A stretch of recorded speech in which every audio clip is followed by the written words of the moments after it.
माय माऊली नमस्कार. विविध कथासार ग्रंथमधून आज आपण श्री वाल्मिकी कृत संपूर्ण रामायण अभिवाचन करत आहोत. लाभ घ्या, लाभ द्या. चला तर सुरुवात करूया. बालकांड भाग 1. श्रवण केले तर श्रीराम जय राम, जय जय राम लिहा. श्री गणेशाय नमः. श्रीरामचंद्राय नमः. बालकांड प्रारंभ. फार पूर्वी एकेकाळी वाल्मिकी नावाचे एक महान ऋषी होऊन गेले. पूर्ण पुरुषोत्तम भगवंताच्या लीलांबद्दल चर्चा करताना त्यांना अत्याधिक आनंद होत असे. एके दिवशी वाल्मिकी जेव्हा आपल्या शिष्य परिवाराला कृष्ण भावनेच्या अवीट गोडीबद्दल सांगत होते, त्यावेळी पूर्ण पुरुषोत्तम भगवंताच्या लीलांचे गुणगान करीत आध्यात्मिक भौतिक जगात सातत्याने प्रवास करणारे महर्षी श्री नारद मुनी त्यांच्या आश्रमात प्रगट झाले. श्री नारदांना पाहता क्षणी वाल्मिकी त्यांच्या शिष्यांनी त्वरित त्यांना आदराने दंडवत घातले. रीतीनुसार त्यांनी श्री नारदांना उच्चासन दिले. मधुर वाणीने त्यांचे कुशल विचारत त्यांचे पाद प्रक्षालन केले. तत्पश्चात श्री नारदाकडे वाल्मिकींनी पृच्छा केली, हे श्री सर्वश्रेष्ठ तत्वज्ञान शिरोमणी, कृपा करून मला सांगा की सध्या भूतलावर सर्व ऐश्वर्याने परिपूर्ण असा कोण आहे? सर्वात पूर्णत्व पावलेला, विद्वान, सामर्थ्यवान, उदार, सत्यवचनी, कृतज्ञ असा कोण? कोणाचे चारित्र्य निष्कलंक आणि जीवांच्या खऱ्या कल्याणाची काळजी करण्यात सतत कोण गुंतलेला? असा कोण सामान्य, चतुर, सर्वांग सुंदर महापुरुष, जो राग दुष्प्रवृत्तीच्या पलीकडे असूनही मोठमोठ्या दैवतांना आपल्या क्रोधाने भयाकुल करू शकतो?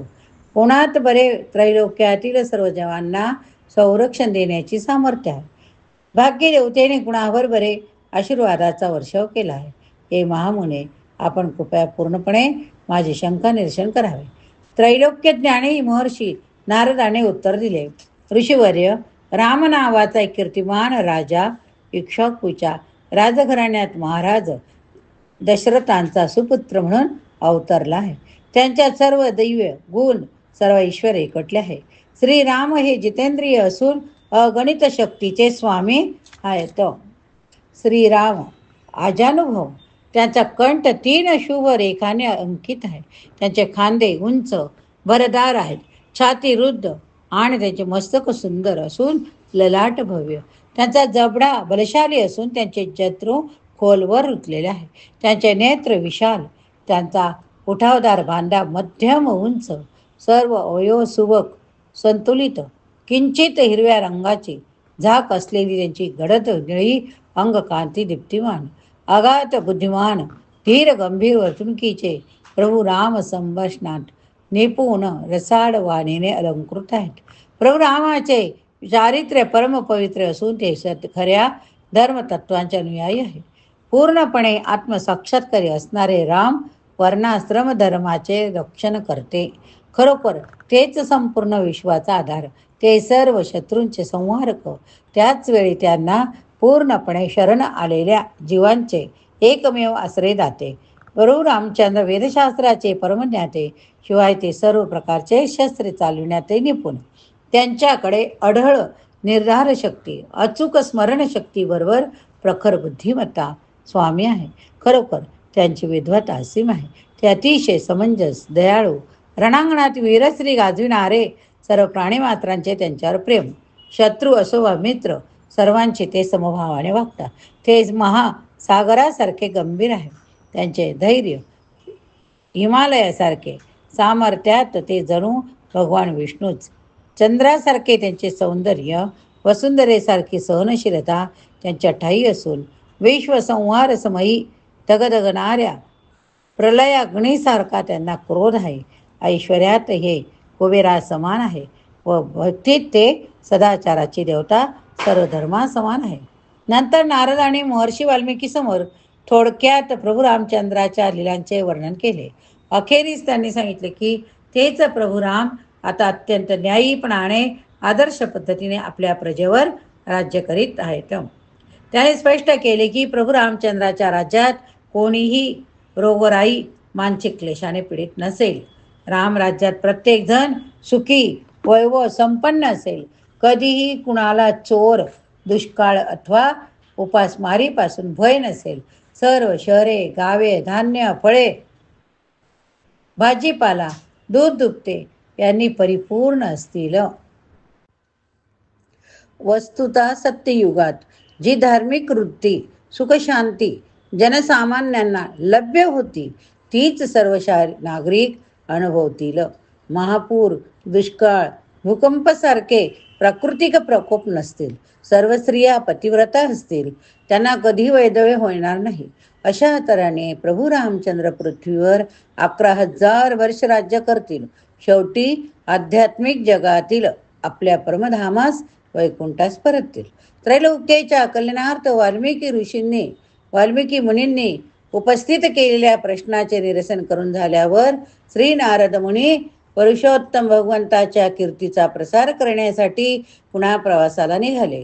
नंतर वाल्मिकी ऋषी आपले शिष्य भरद्वाज यांच्या समवेत तमसा नदीच्या किनारी गेले. ते श्री नारदाच्या शब्दांचे चिंतन करीत नदीकाठी विसावले. वनात बसले असताना वाल्मिकींनी क्रौच पक्षाचे एक जोडपे पाहिले.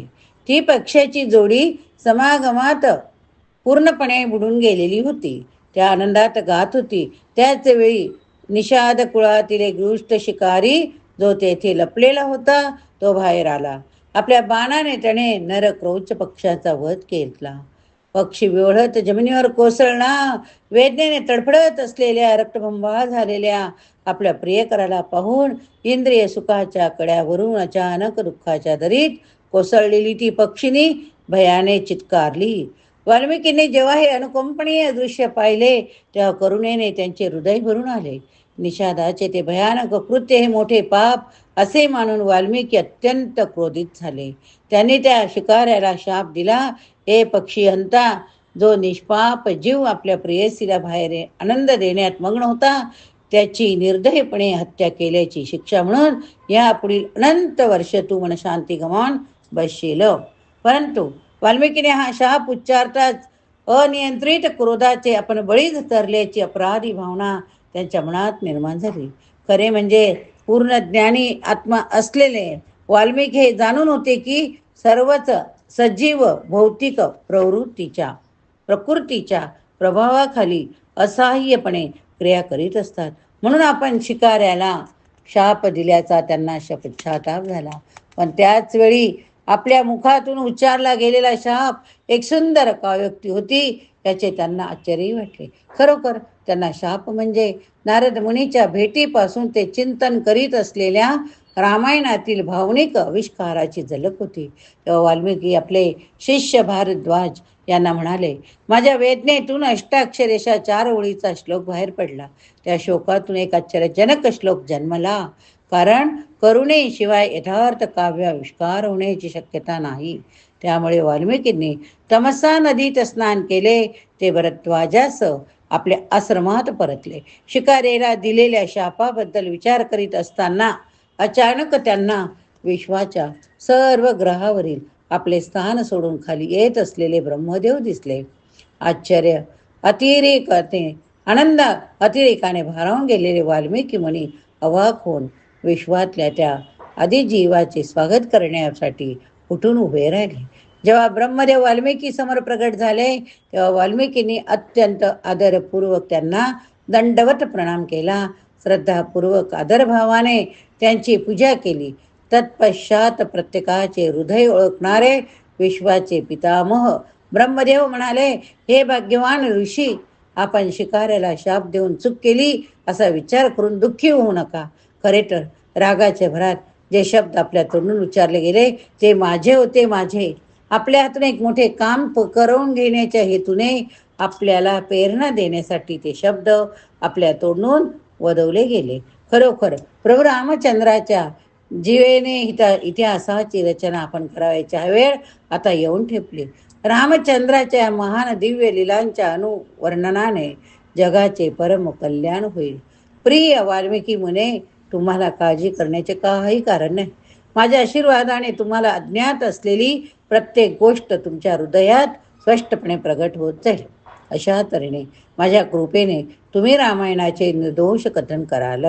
वाल्मिकी मुनींना हे वरदान दिल्यानंतर ब्रह्मदेव आपल्या दिव्य हंस वाहनावरून स्वगृही निघून गेले. त्यांचे दर्शन घडलेले समस्त उपस्थित लोक त्यांना पाहून आश्चर्याने भारावून गेले. नंतर ब्रह्मदेवाने सांगितल्याप्रमाणे प्रभू रामचंद्राच्या लीलांचा वेध घेण्यासाठी वाल्मिकी समाधिस्थ झाले. समाधीत मग्न झालेल्या वाल्मिकींच्या हृदयपटलावर प्रभू रामचंद्राच्या अवतार काळातील सर्व प्रसंग स्पष्टपणे उमटले. नंतर वाल्मिकी ऋषींनी 24,000 श्लोकी रामायणाची रचना केली. त्यात 24 श्लोक रामायणातले आपण अर्थपूर्ण भाव पाहत आहोत. पण ज्यावेळेस मी वाचन करेल त्यावेळेस तुम्ही ज्यावेळेस श्रवण कराल त्यावेळेस डोळ्यापुढे चित्र जर आणले तर खरोखर आपल्याला आत्मिक आनंद मिळेल. हे महाकाव्य लिहून पूर्ण झाल्यावर ते सगळ्यांच्या स्मृतीत राहावे, तर जगभर त्याचा प्रचार व्हावा, यासाठी कुणाला हे महाकाव्य शिकवावे असा प्रश्न त्यांना पडला. अशा विचारात असतानाच ऋषिकुमारांच्या वेशातील त्यांचे शिष्य लव आणि कुश हे तेथे आले. त्यांनी नित्य नियमानुसार त्यांनी वाल्मिकीचा पदस्पर्श करून त्यांना वंदन केले. रामाने सीतेचा त्याग केल्यानंतर सीतादेवी वनवासात असताना त्यांच्या पोटी उपजलेली ही जुळे भावंडे वाल्मिकीच्या देखरेखीखाली मोठी होत होती. दशमुखी राक्षस रावण यांच्या स्पर्शाने सीतेचे पातिव्रत्य भंग पावल्याचा संशय जेव्हा एका अयोध्यावासियाने बोलून दाखवला होता, तेव्हा भगवान रामचंद्रांना सीतेचा त्याग करणे भाग पडले होते. त्यांची 2 मुले लव, कुश यांना विलक्षण स्मरणशक्तीचे, संगीतात प्रावीण्याचे वरदान होते. इतकेच काय, वेदांतही ते पारंगत होते. बायांगाने तर ते आपल्या पित्याची प्रभू रामचंद्राची प्रतिमाच होते. संगीतात ते स्वर्गीय गंधर्वाच्या तोडीचे होते. अशा ह्या जुळ्या मुलांवर वाल्मिकींनी जेव्हा प्रेमळ कटाक्ष टाकला तेव्हा त्यांना जाणवते की ही मुले रामायण आत्मसात करण्यास पूर्णपणे पात्र आहेत. त्यानंतर वाल्मिकींनी लवकुशांना संपूर्ण रामायण अतिशय बारकाईने शिकवण्यास सुरुवात केली. त्या जुळ्या मुलांनी ते संपूर्ण काव्य कंठस्थ केले. मग वाल्मिकीच्या आज्ञेनुसार प्रभू रामचंद्राच्या अद्भुत लीला त्यांनी महान ऋषी, विद्वान ब्राह्मण, इतर पवित्र हृदयाच्या धार्मिक व्यक्तीसमोर गायल्या. प्रभू रामचंद्राच्या लीलांचे वर्णन ऐकताना विद्वान ब्राह्मणांना दैवी आनंदाचा अनुभव आला. त्यांनी लवकुशावर अनेक मूल्यवान भेटींचा वर्षाव करीत त्यांची स्तुती केली. त्या दिवसापासून लवकुश रामायणे महाकाव्य गात जगभर फिरू लागले. त्यांच्या भ्रमंतीत अखेर ते अयोध्येला येऊन ठेपले. तेथे प्रभू रामचंद्रांना ही 2 मुले ऋषिकुमाराच्या वेशात शहरात फिरताना दिसली. आपल्या दैवी लीलांचे वर्णन करणारे रामायण हे महाकाव्य दोन्ही ऋषिकुमार अतिशय मधुर वाणीत गातात. अशी प्रशंसा ऐकून प्रभू रामचंद्राने मोठ्या आनंदाने त्यांना आपल्या महालात येण्याची, तेथे सगळ्यांना रामायण ऐकविण्याचे आमंत्रण दिले. ते जरी रामाचे पुत्र होते तरी अद्याप रामाने त्यांना ओळखले नव्हते. जुळ्या ऋषिकुमारांचे आदराने स्वागत केल्यानंतर प्रभू रामाने त्यांना आपल्या राजसभेत आमंत्रित केले. प्रभू रामचंद्राने बघितले की जरी हे मुले तपस्वी ब्राह्मणांच्या वेशात असली तरी त्यांचे रूप क्षत्रियासारखे आहे. राम आपले बंधू भरत, लक्ष्मण, शत्रुघ्न यांना म्हणाले, हे रघु राजाच्या श्रेष्ठ वंशांना हे अद्भुत निरूपण ऐका. जरी हे दोघे गायक तपस्व्यांसारखे दिसत असले तरी त्यांची लक्षणे मात्र महान राजांसारखे आहेत. ही कथा ऐका, कारण ती पूर्णपणे साहित्य सौंदर्याने नटलेली असून विश्वा आकर्षण आहे. जशी लवकुशाने हे सुंदर महाकाव्य गायला सुरुवात केली तसे श्रीराम, त्यांचे बंधू सर्व काही विसरून रामायण ऐकण्यामध्ये पूर्ण तल्लीन झाले. केवळ भगवत कीर्तीचे श्रवण कीर्तन केल्याने भवबंधनातून पूर्णपणे मुक्त होता येते. अतिशय विस्तृत असा कोसल नामक प्रदेश शरयू नदीच्या तीरावर वसलेला होता. ही भूमी हिरवीगार, समृद्ध, धनधान्याने संपन्न होती. या विस्तीर्ण प्रदेशात मानव जातीचा अधिपती वैवस्वत म्हणून यांच्या इच्छेनुसार मानली गेलेली सुप्रसिद्ध अयोध्या नगरी होती. कीर्तिमान नगरी 12 योजने लांब 3 योजने रुंद अशी पसरली होती. आता प्रत्येकाने अयोध्येत जाऊन श्रीरामाचे दर्शन घ्यावे. या सुनियोजित नगरीचे सुंदर सरळ रस्ते उन्मत्त हत्तीच्या सोंडातून फवारलेल्या सुगंधी पाण्याने शिंपलेले असत. दररोज स्वर्गीय अप्सरा त्यांच्या विमानातून भ्रमण करीत या नगरीवर फुलांचा वर्षाव करीत असत. अयोध्येची कमानदार प्रवेशद्वारी संगमरवरी होती. सोन्या रुपयाने मढविलेल्या दरवाजावर मौल्यवान रत्ने जडवलेली होती. कोणत्याही शत्रूची पिछेहाट करू शकणाऱ्या तोफा, गोफण यंत्रे शहराच्या सीमेचे रक्षण करीत होती. बाजारपेठा सुनियोजित होत्या व रस्त्याच्या दुतर्फा ओळीने 7 मजली इमारती होत्या. बहुमजली राजवाड्यांनी नटलेली, सुरेख बागांनी वेढलेली अशी संगीत वाद्यांच्या झंकाराने निनादलेली अयोध्या नगरी ही स्वर्गाचा राजा इंद्र यांच्या अमरावतीशी स्पर्धा करीत होती. संपूर्ण शहरात भाट आणि गायक पूर्ण पुरुषोत्तम भगवंताच्या कीर्तीचे गुणगान करीत असत. तर नर्तक जनसामान्याच्या कल्याणासाठी परमेश्वराच्या लीला सादर करीत असत. अयोध्येत बरगच्च फुलांनी नटलेल्या आणि फलवृक्षांच्या छायेखाली थंडावलेल्या अनेक सुंदर बागा होत्या. तलाव निळ्या, तांबड्या, सोनेरी कमळांनी भरलेली असत. कारंजातले पाणी आकाशात उंच उसळत असे. वाऱ्याच्या हळूवार झुळका कारंजांमधून उडणारे सुगंधी तुषार वाहत आणत आणि त्या स्पर्शाने प्रजाजनांना थंडावा मिळत असे. त्यामुळे गरम उन्हाळाही वसंत ऋतूसारखा भासत असे.